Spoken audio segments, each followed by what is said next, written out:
This topic is going to cover a fairly big subject area. That's setting up a new tile. Now, I may make a few mistakes, but I've only got an audience of one, so I'm not going to redo it. If I do make a mistake, I'll correct it as I go, and maybe even seeing me make a mistake will, show you what not to do. Okay, so first of all, we need to start off with a scene. So we're going to pick a tile. I've got one here, 1216, but instead of doing it when it's attached to the main game scene, I'm going to open up the tile directly. So that can be found under AAA Magnetic, Split Scenes, Terrain HQ, and we will go to 1216. Here we go. There's our tile. So now we've got our tile set up. What we need to do is add in some of the game objects that are pre-built for you to load up. They can be found under Dead Fear, Prefabs, Scene Building. So these have a lot of the scripts that I've written and third-party scripts to help, that'll drive game functionality within the scene. That didn't go in the right place, but we'll fix that up in a sec. So we've got the spawn and tile config.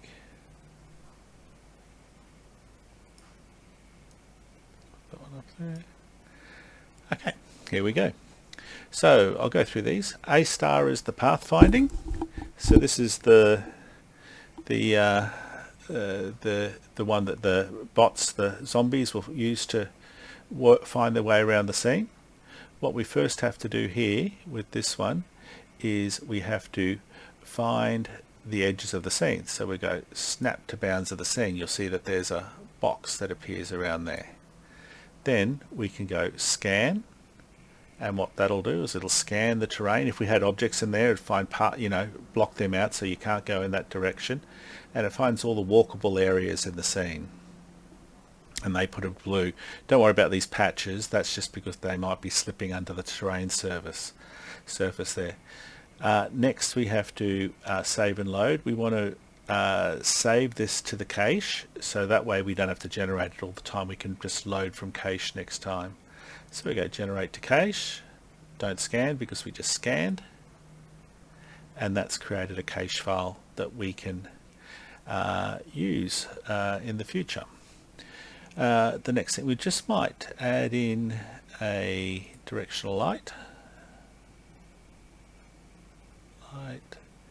directional light, and spin that around a little bit. That's going down on our terrain. And there we go. You've got to make sure that this is the top item underneath this one. That's very important just for the way the world stream or one of the other assets we have works. So now we've got our nav mesh set up that our zombies can find their way around the scene. The next one here is our spawn location. So our spawner, this is what generates the objects in the world, and the location that the player can spawn into. I will go through a whole separate video on how to set up these spawners. This is just the default one that does some guns and barrels, and the player spawns. The spawn ID has to be unique in the world because we copied it from the prefab. It's defaulted to the prefab value.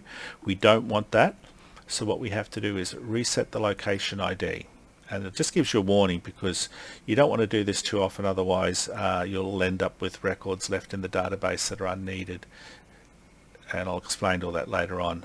It's just suffice to say we only want to do that once, so that now we have a unique spawn location set for this. Now we need to set the location for it, so we want to put that where the terrain tile is. So we've got that location.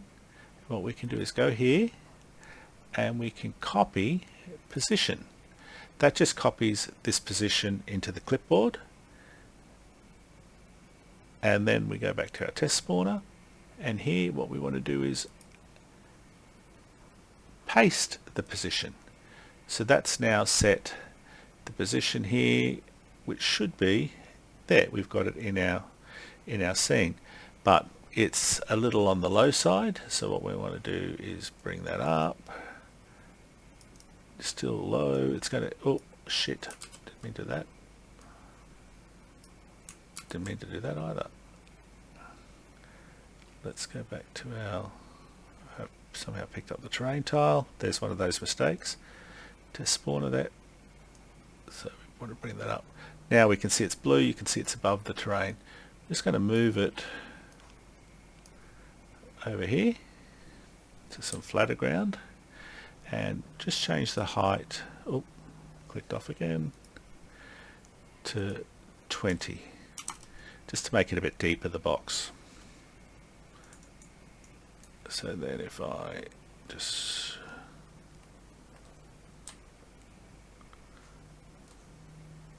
move this down, and you can see it's starting to go through the terrain there. What we want to have is all four corners must be pretty steep because the back's fully submerged now when the corner's just gone in. So I'll just increase the height of that a bit more. And that way we've got a little bit above the ground everywhere. You can see that corners, the blue's disappeared as it goes below the terrain. And that should give us a good place. So just zoom down so you can see what's going on down close. And yeah, we can see that all four corners are above. Now, we've got our spawner ID set, we've got the size of our spawn area, and we can just do find spawns now. What's going to happen, that's going to go off and find a whole lot of locations that objects can spawn on the scene based on the spawn rules, which you don't know about yet. And you'll see down here just confirming that create spawn locations completed, 1920 locations found. I'll just go quickly, just take a little side track and just show you this, what that means.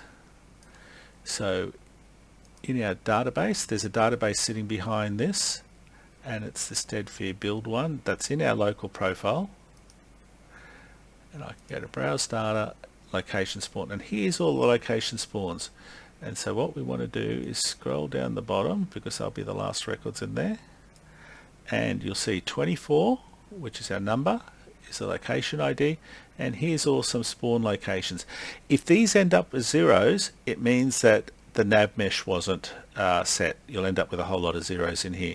So don't worry about that. We can go back, just redo the nav mesh, regenerate the spawns, and they will be created again. So now we've got the spawn set up. Next one is the scene setup utility. We won't use this one now, but that's for creating the roads and the path painter stuff.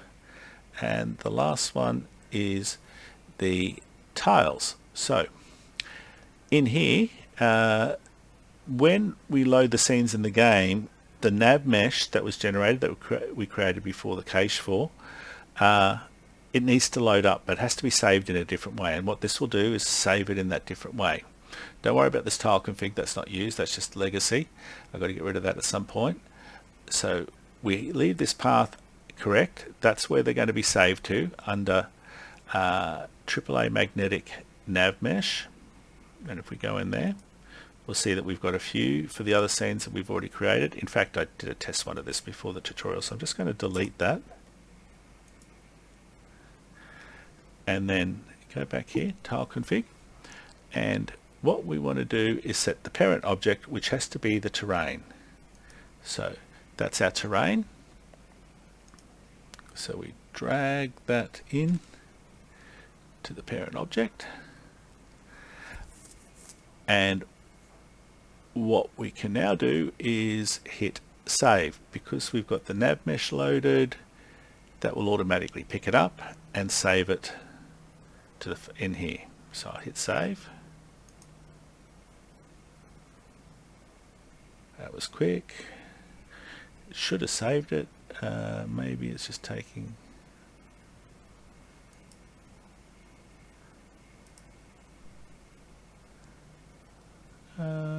just see if that's in there.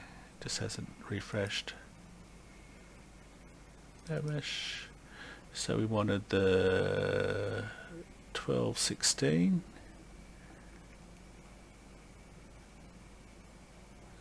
Hasn't created it. What's going on there? 12.7. That's because of the name here.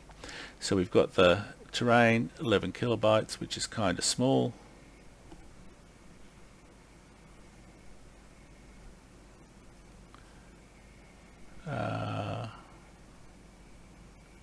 The bytes. Yep.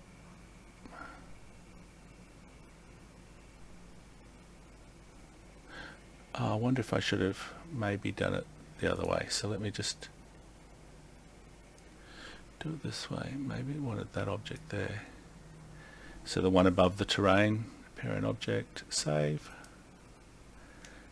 graph.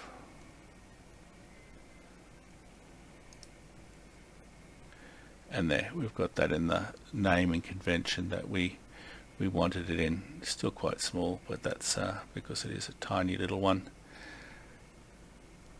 Now, in there, so nav mesh, so that should be in here. The file exists. The 12.7.1, so if we come back here, hopefully that'll refresh. 12.16, there it is. So then we have to drag that into here, the 12.16 one that we just created. So that was just hitting the save button after we dragged that in there, and then we have to go browse for Unity to see it, so we just clicked on here and show in Explorer,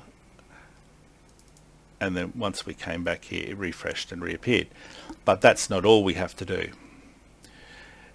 We have to actually build that into a file system that Unity can load when we run the game. So for that we go into